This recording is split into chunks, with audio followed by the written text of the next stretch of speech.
Bom, gente, o tema da minha mensagem é uma verdade para não ser dita. Isso mesmo. Uma verdade para não ser dita. A minha temática hoje tem o interesse de mostrar a você que existe um sistema montado para que você não tenha acesso a essas informações. Ou se tenha acesso a essas informações, você não acredite nelas. Essas informações não ganhem de você o crédito. Porque, munido dessas informações, reconhecendo e tomando postura, inevitavelmente, Deus vai conduzir a sua vida para um próximo nível. Então essa é uma verdade perigosa, é uma verdade ameaçadora à ação do mal, ao agir de Satanás. Então não há nenhum interesse do maligno de que tenhamos o entendimento disso. Vocês lembram que no Novo Testamento nós temos textos como o príncipe deste século cegou o entendimento das pessoas, para que elas não conseguissem receber a informação de uma forma que conseguissem colocar em prática na sua vida, porque quem perderia com isso seria Satanás. Então, essas informações que eu vou te dar, talvez ela vai entrar em choque um pouquinho com o seu modelo mental, mas isso é necessário que aconteça para ver se quebra, rompe, essas limitações. Então, eu vou pregar rapidinho, vou te dar alguns versículos bíblicos e nós vamos começar por Efésios, capítulo de número 4, a partir do verso 13. Diz: até que todos cheguemos à unidade de fé e do pleno conhecimento, certo? Do Filho de Deus, a perfeita varonilidade, à medida da estatura da plenitude de Cristo. Então todos nós cheguemos a uma unidade de fé e do pleno conhecimento do Filho de Deus, de Cristo, certo? E nos tornemos perfeitos, a perfeita varonilidade, certo? À medida da estatura da plenitude de Cristo. Feche os seus olhos. Senhor nosso Deus e Pai, em nome de Jesus, eis aqui a tua palavra, continua falando conosco, usa-me como um canal de bênção nesta hora, em nome de Jesus. Você pode dizer amém? Isso. A minha tradução, ela diz o seguinte: até que todos cheguemos à unidade da fé, ao conhecimento do Filho de Deus e ao homem perfeito. A perfeita varonilidade ali, ao homem perfeito. Quando nos deparamos com a palavra perfeição, ela pode ter um soar bem intrigante na nossa mente, porque uma das coisas cujas quais costumamos nos esconder mediante as nossas falhas é exatamente a imperfeição. Somos imperfeitos, ninguém vai achar ninguém perfeito, mas o texto bíblico diz que nós podemos chegar num ambiente de fé e de conhecimento do Filho de Deus, que pode nos fazer encontrarmos com a tal perfeição. Essa é uma proposta bíblica. Isso não quer dizer que nós não vamos pecar, não é isso, mas que nós conseguiremos reduzir isso de uma forma bem expressiva, a ponto de não precisarmos dessa desculpa para justificar, certo, as coisas. Ah, não, eu sou desse jeito porque eu não sou perfeito. Também está querendo perfeição de mim? Ninguém é perfeito. Me parece que a Bíblia não concorda muito com essa posição, tá certo? A proposta dela é que sejamos santos como Deus é santo, é que cheguemos a um ambiente onde vamos reduzir os nossos erros num nível que muitas vezes nem será possível de visualizá-los, a olho nu. Essa é a grande verdade. Quando olhamos para o Velho Testamento, era muito fácil de enxergar um adúltero, sim ou não? Porque um adúltero no Velho Testamento, ele era considerado alguém que manteve um relacionamento, né, com uma mulher que não era a sua, né? Ela era casada ou ele casado. O Novo Testamento, ele dificultou muito isso, porque ele disse: se eu olhar para uma mulher casada e cobiçá-la, eu já adulterei. Sim, mas note que se eu olhar para uma mulher casada e cobiçá-la, é uma coisa e uma informação que o Cláudio pode não ter, a Poliana pode não saber, certo? Se nós olharmos e pensarmos assim, essa questão virou algo muito particular entre eu e Deus. O Velho Testamento diz: não matarás. O Novo Testamento diz que se eu irar contra meu irmão, eu já o matei. Eu matei meu irmão de fato? Não. As pessoas talvez sequer saibam que o meu ódio para com o outro, ele existe. Mas isso ficou entre eu e Deus. Então, me parece que o primeiro estágio dessa tal santidade e perfeição é removermos o pecado e essas ações de fora e transportarmos essas ações e pensamentos para dentro. Aquele que controla as suas palavras, certo? Se torna um homem que tem controle de sua vida. Muitas vezes você vai olhar para pessoas e você não vai enxergar nelas seus erros. Mas como essa pessoa não pode errar?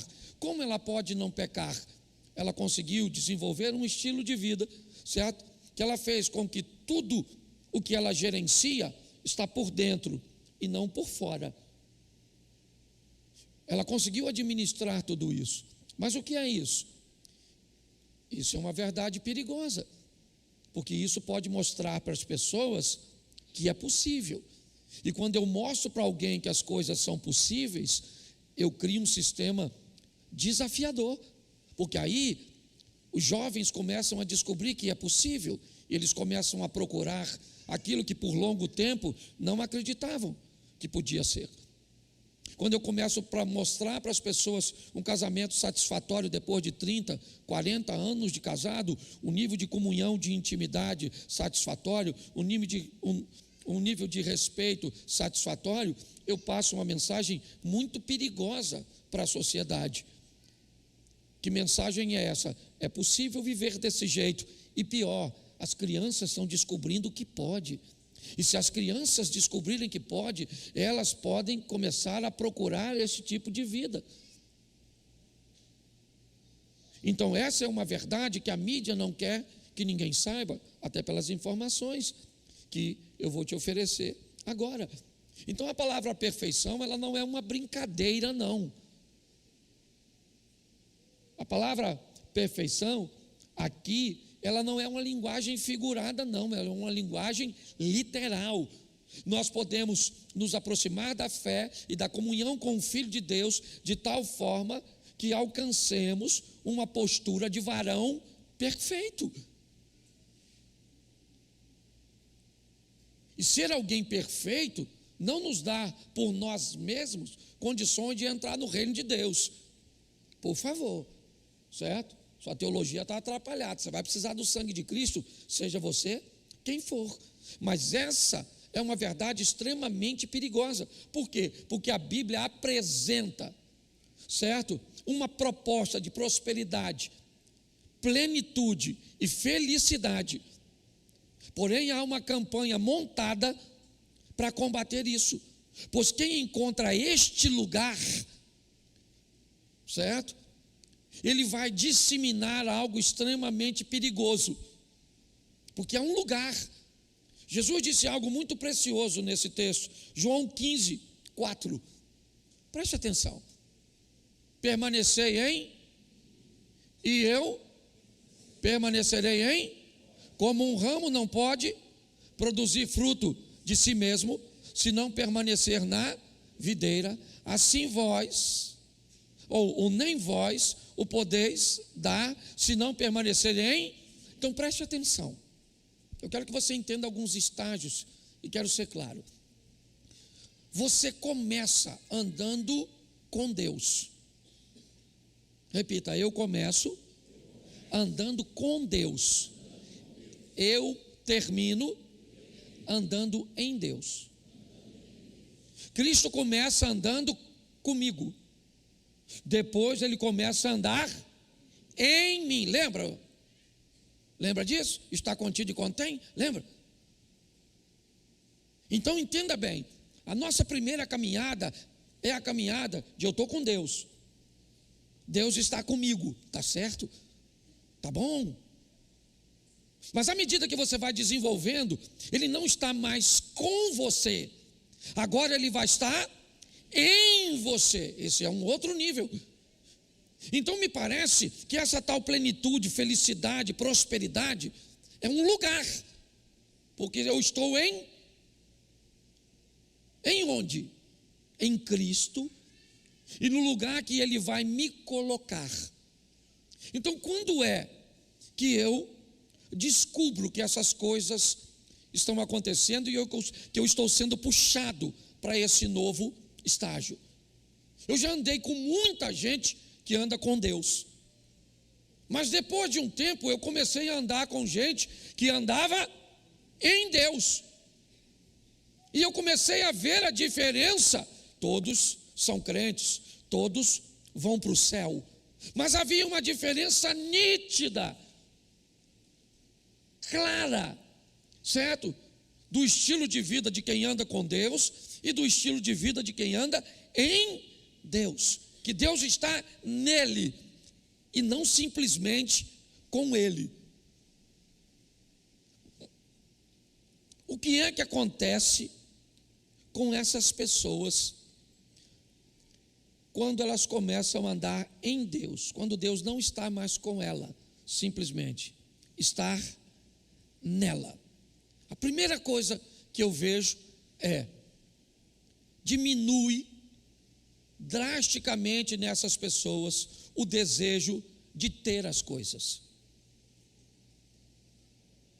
O significado das coisas para essas pessoas, elas diminuem. Não que elas não sejam importantes, elas não são mais prioridade. As pessoas, elas querem, elas almejam, elas têm seu interesse, isso faz parte da vida, mas não há mais prioridade nisso. As coisas começam a perder o valor para você, porque em Cristo você começa a descobrir o verdadeiro sentido da vida, e que por mais que você tenha, você vai sair deste mundo da maneira que chegou, sozinho e sem nada.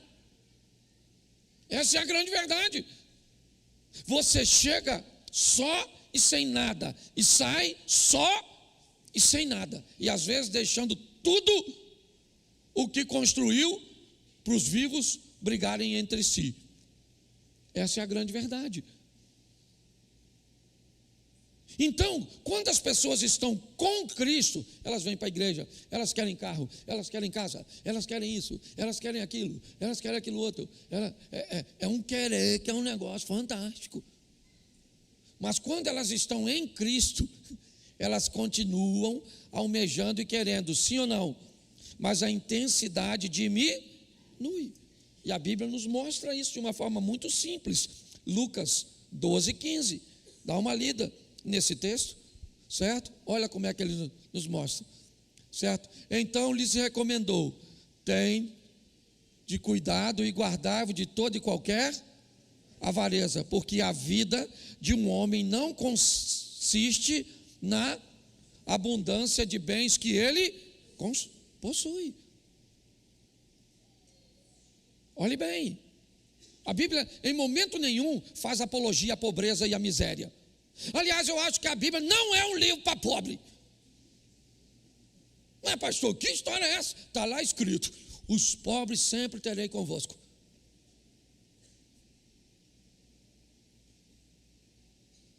Pegou? Se eu li e a Bíblia diz, os pobres sempre terei contigo, isso significa que eu não sou. Certo? Você entendeu? Ou vai falar que eu estou discriminando os pobres? É que eu fiquei preocupado. Certo? Mas a grande verdade é essa. A mensagem bíblica é uma mensagem de prosperidade, de avanço, de conquista, de crescimento. É isso. Em algum momento alguém deformou isso, inibiu as pessoas, começaram a comparar, certo? E a medir as pessoas de forma errada. Deus não está preocupado com o seu tamanho. Deus não vai olhar seu tamanho, Ele vai olhar seu peso. Essa é a verdade. São os nossos valores, os nossos princípios. E a Bíblia está dizendo, vocês acautelai-vos da avareza, porque a vida de qualquer um não consiste na abundância de seus bens. Então, perto de Deus, as coisas materiais, elas já não são mais tão relevantes como eram antes. Elas são importantes, eu vou lutar, certo? Por isso, não estou querendo reduzir, né? Ninguém não.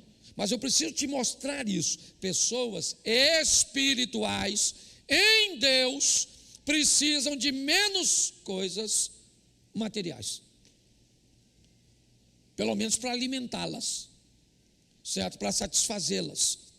Essa é a verdade. Mas qual é o perigo disso? Qual é o perigo de você ir para esse ambiente onde as coisas materiais já não são tão importantes? Você para de comprar. O novo para você é novo até que fique velho de verdade.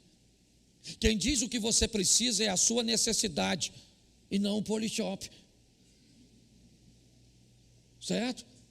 Quem diz o que você precisa de verdade são as suas necessidades e as necessidades de sua família. Mas, gente, seja franco. Olha só. Você tem o iPhone, o top hoje qual é? 15, 16, o que é? Qual é o último iPhone que saiu? 15, o 15. O iPhone 15.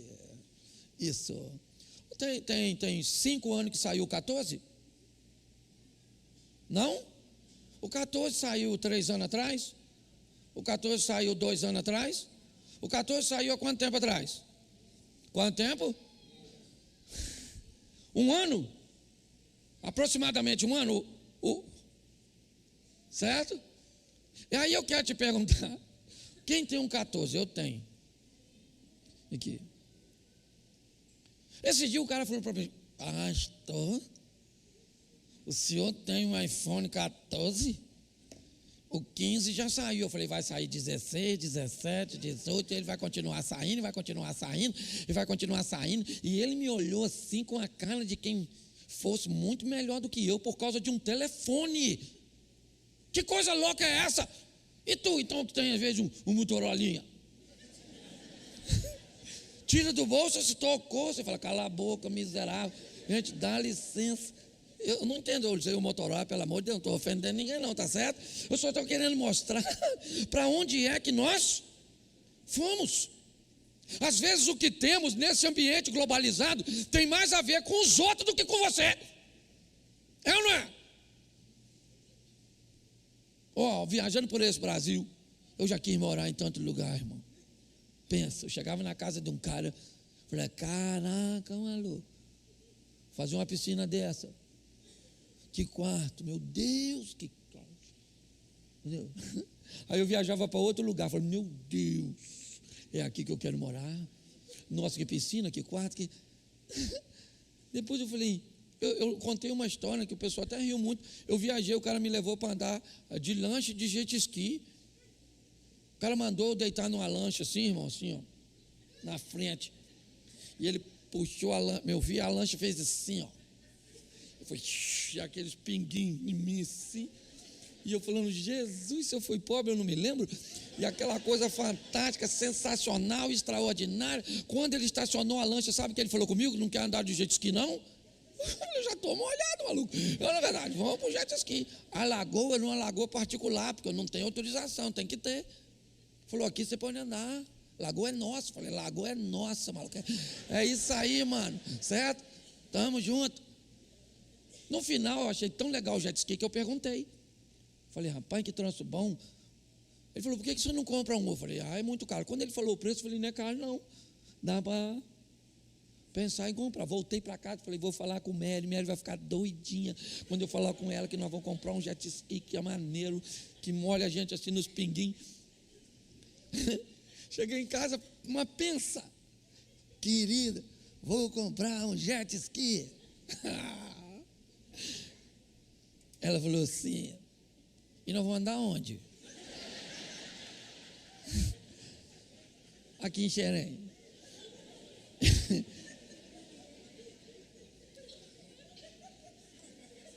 Aí eu não precisa nem do jet ski para levar um banho, não. Ela mesmo deu, entendeu, velho? E aí você começa a descobrir que tem muita coisa que não tem nada a ver conosco. Na nossa casa, no nosso... Está assim de coisas. Por quê?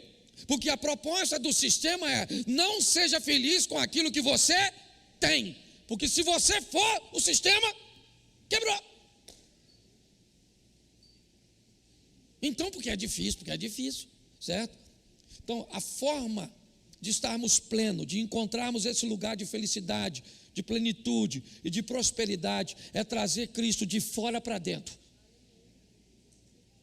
Ele vai parar de andar comigo e ele vai começar a andar fala assim, andar em mim.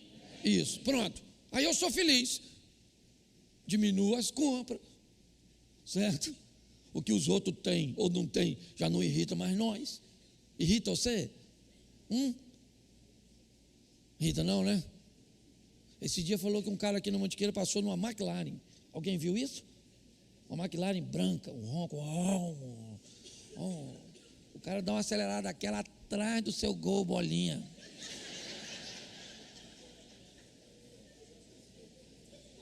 Não parece que tu precisa daquela McLaren? Não parece? Não parece que ele é melhor que tu naquela McLaren? Não estou desfazendo a McLaren não, rapaz. Certo? Eu só estou dizendo que às vezes nós não tem nem... Pensa, eu ir lá para o sítio numa McLaren. Off-road. Entende? Agora, nós só vamos nos satisfazer de verdade. Não interessa a quantidade de dinheiro que você tem. O dia que o Deus Todo-Poderoso morar dentro de você, dentro de nós. Posso ouvir um amém?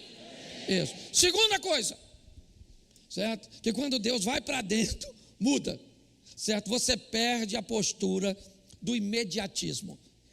Tudo tem que ser na hora, certo?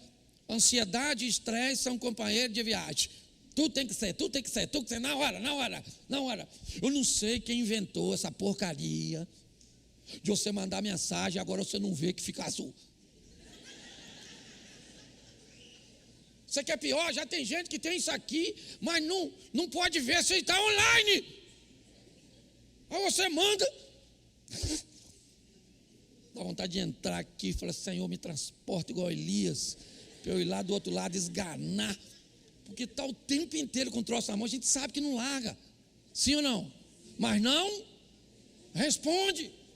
Mulher então é danada para fazer isso. E se nós não atende ela, cadê você? Você estava onde? Mão na cabeça, abre as pernas. Uma miserável.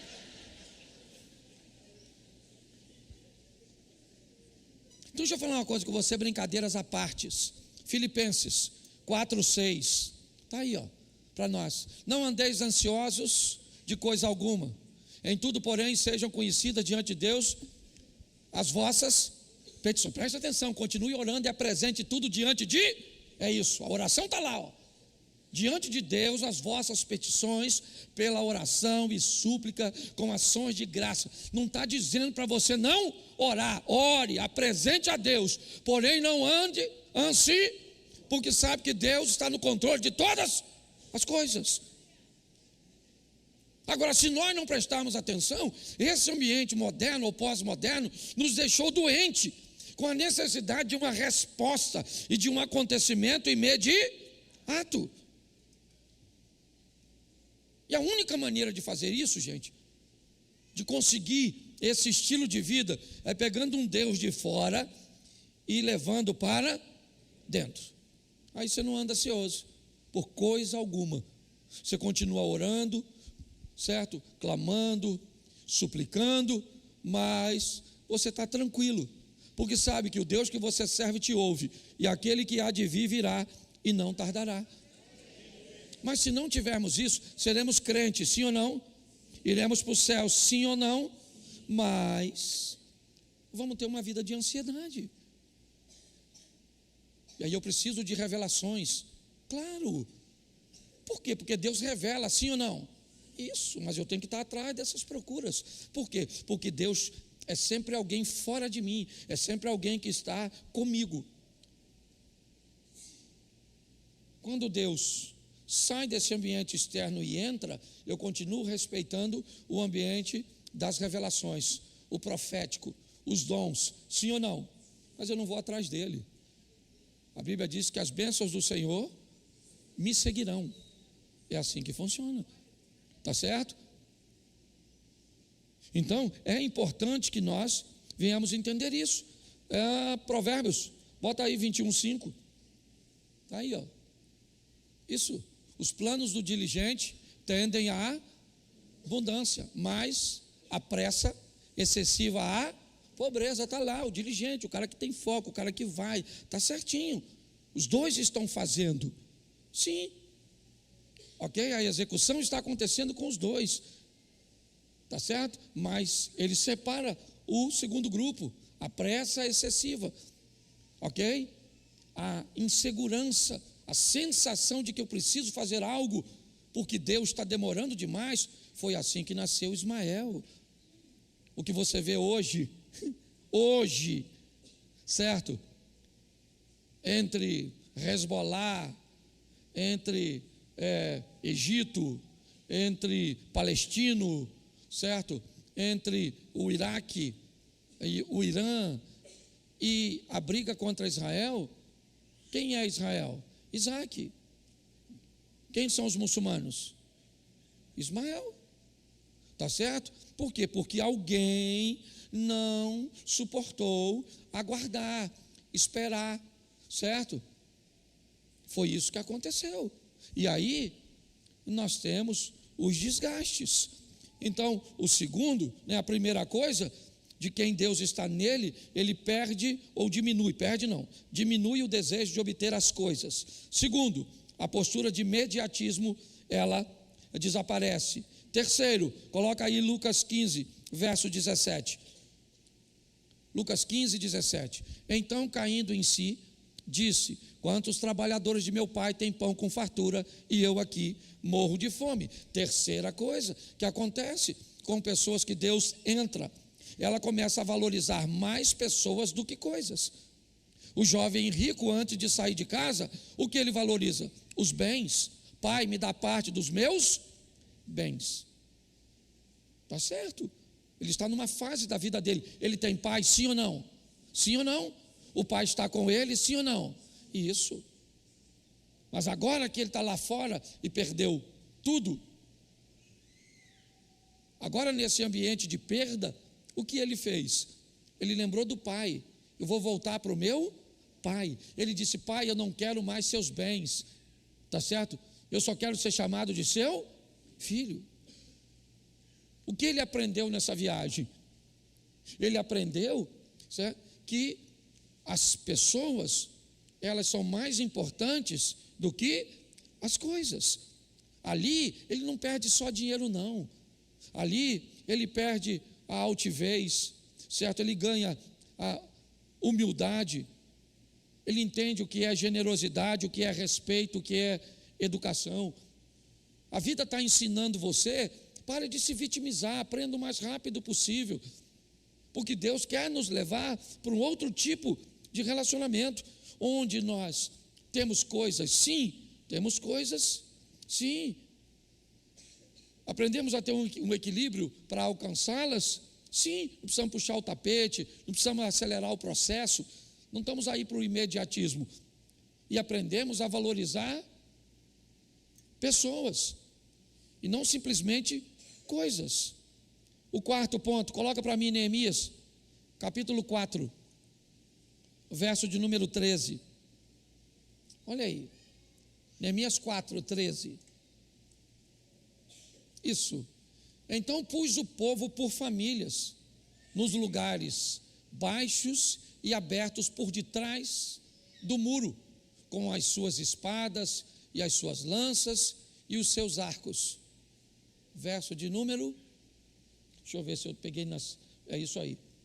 Inspecionei, pus-me e disse aos nobres, aos magistrados e ao resto do povo: não temais, lembrai-vos do Senhor, grande e temível, pelejai pelos vossos irmãos, vossos filhos, vossas filhas, vossa mulher e vossa casa.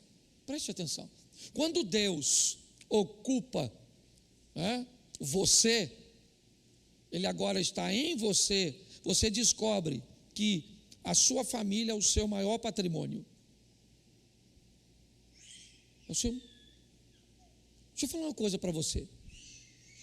Se eu fizer alguma coisa de errado aqui, de forma administrativa, se eu der uma palavra grosseira, se alguém disser aqui que eu me comportei de forma indecente, com uma das irmãs, criando um ambiente de assédio, você sabe o que vai acontecer com a maioria de vocês?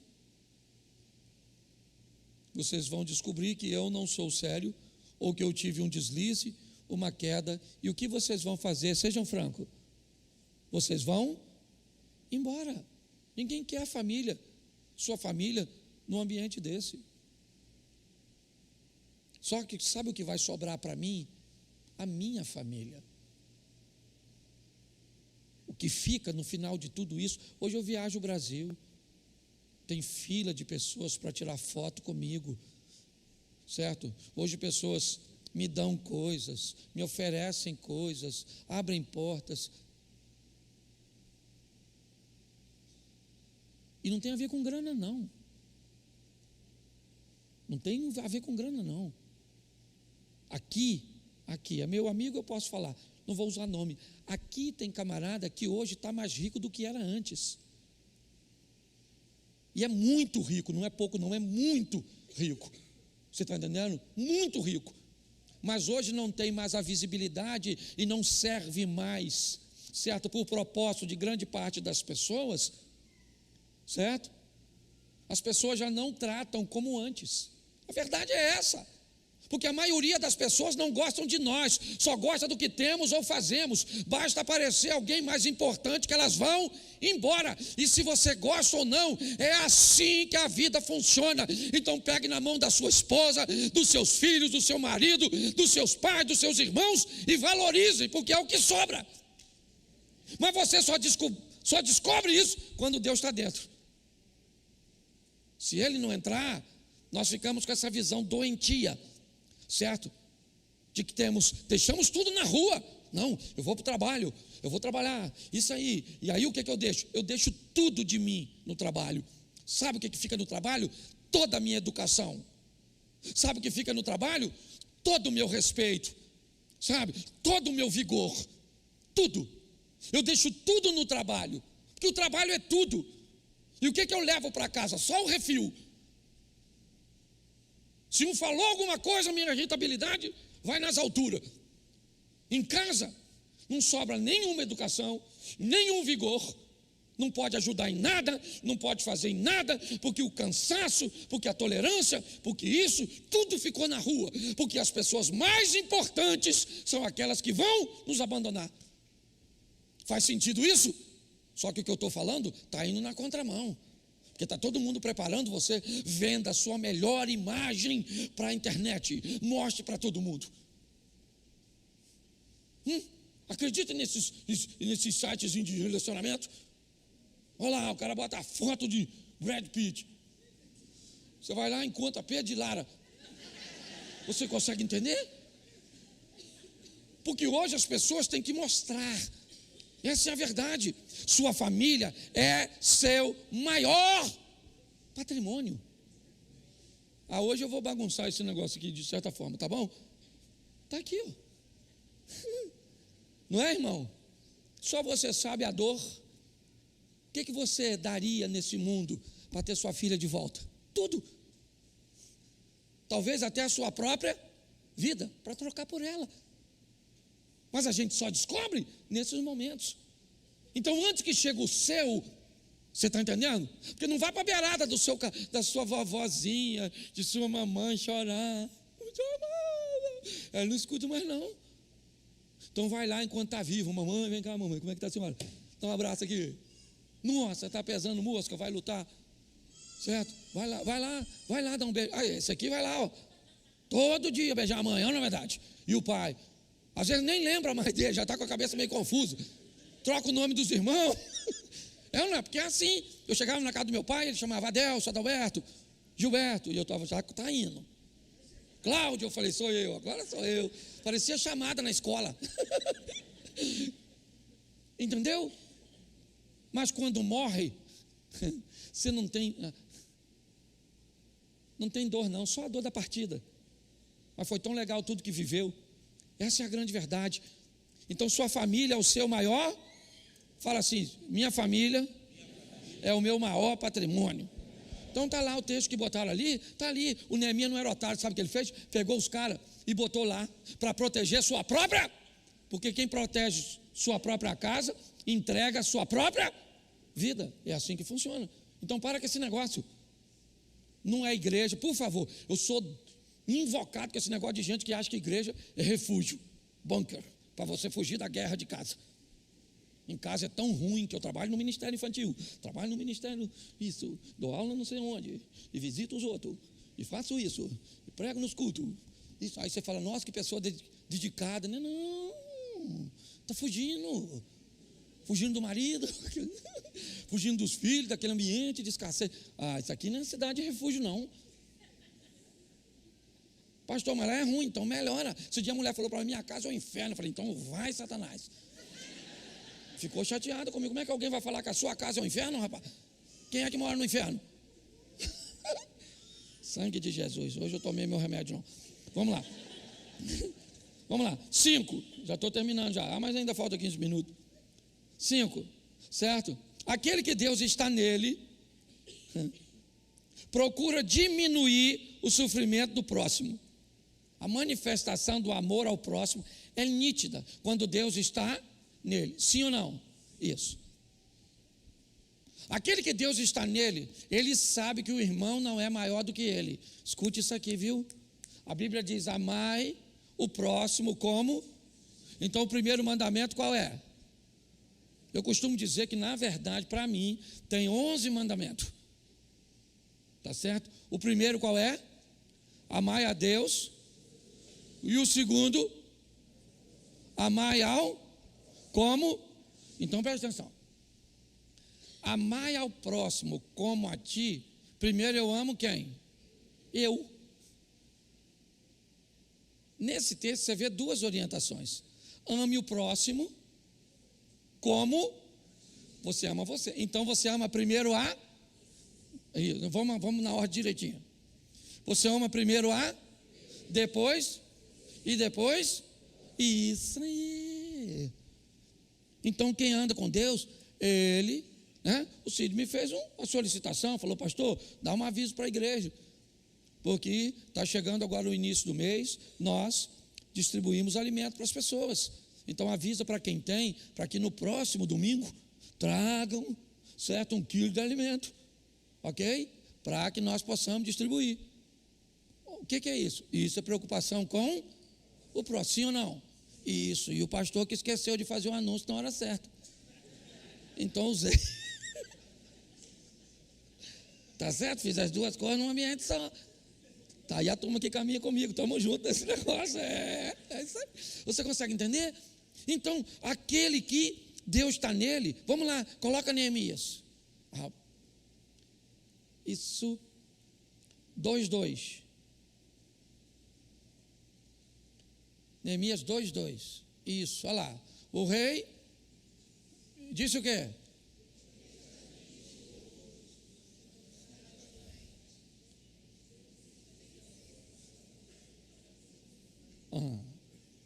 Entendi.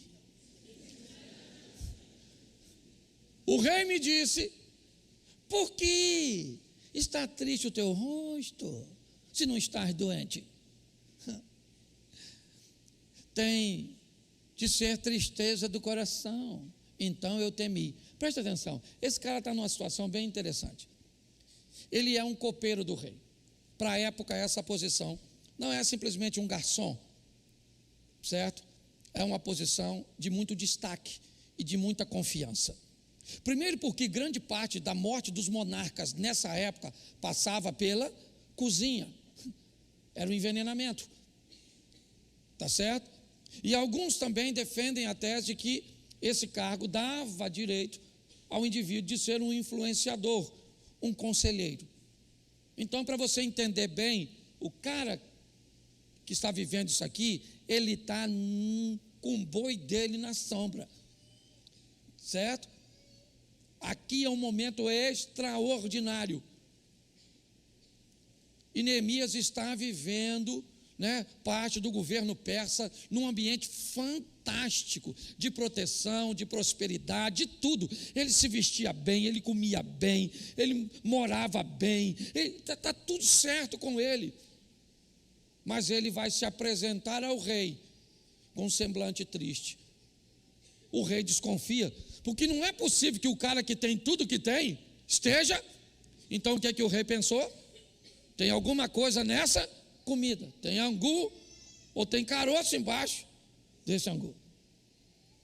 Quando ele apresenta triste, o rei me perguntou: por que você está triste se você não está doente? Eu estou vendo que isso é uma preocupação, é uma tristeza do seu coração. E aí ele vai dizer: eu estou assim porque o meu povo está assolado, eu estou assim porque a minha cidade está em escombros. Neemias está vivendo um momento bom. A situação daquele que Deus está nele, por melhor que esteja, há sempre nele a preocupação se alguém não tem falta daquilo que ele tem em abundância. Essa é a grande verdade. Nós começamos a descobrir que o bem-estar do outro nos faz tão bem que nós vamos procurar com todas as nossas forças diminuir, amenizar o sofrimento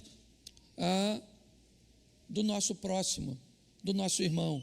É isso que Neemias está. Ele está muito bem, mas seus irmãos não estão bem. Então ele vai até o rei e disse: eu preciso fazer alguma coisa. Eu estou bem, mas tem gente que não está. E pasme vocês, a maioria das pessoas que me procuram, não me procuram para pedir bens materiais. Elas me procuram para serem ouvidas, para receberem uma oração, coisa que qualquer um de nós poderíamos oferecer, mas às vezes achamos que não somos capazes. Sexto, Provérbios 14:4. Provérbios 14:4. Não havendo bois, o celeiro, o curral, fica limpo, mas pela força do boi há abundância de colheitas. Presta atenção, quando Deus está em você, você acredita na força, do trabalho e no poder do trabalho. Você sabe, uma das coisas que Deus vai mostrar a você é o quanto o trabalho é importante, é o quanto o trabalho é poderoso. Não há nenhum sentido em um crente, em aquele que Deus está nele, que ele seja preguiçoso, que ele não goste de trabalhar.